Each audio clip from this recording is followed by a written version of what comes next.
terhadap citra agama Islam, kemudian ancamannya terhadap citra toleransi.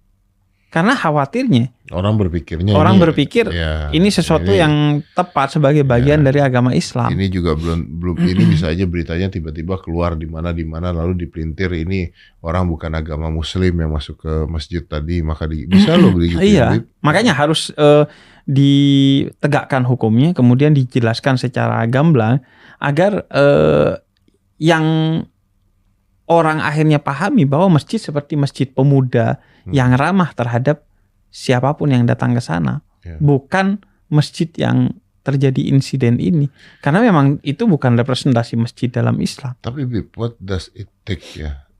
Apa yang membuat maksudnya gini, what does it take itu bahasa Indonesia apa ya? Apa yang membuat seseorang kalau saya bicara ini di luar masjid, di luar agama, BP. Apa yang membuat seseorang bisa melakukan hal tersebut terhadap hal kecil yang sebenarnya bisa diselesaikan dengan cara yang berbeda. Membunuh orang itu kan butuh effort. Iya, dan butuh kondisi mental yang betul-betul sudah berantakan, karena kalau orang tidak biasa membunuh kucing saja susah. Iya, artinya memang ada problem pada mentalnya.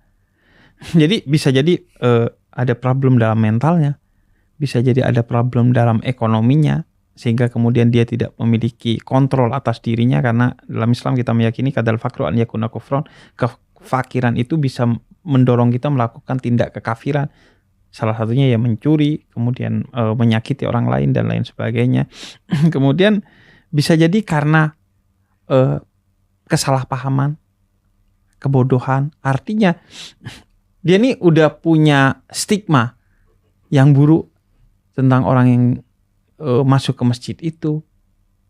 Kemudian bisa tapi ini grup loh, Beb.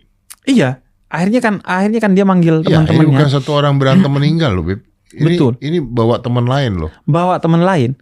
Artinya kan bisa jadi dia sudah punya stigma dengan orang ini karena satu dan lain hal. Kemudian dia memanggil teman-temannya yang satu frekuensi untuk kemudian dalam tanda petik legalkan tindakan anarkinya kepada orang lain yang bersumber dari kebencian atas nama agama berupa ruang suci yang disebut masjid.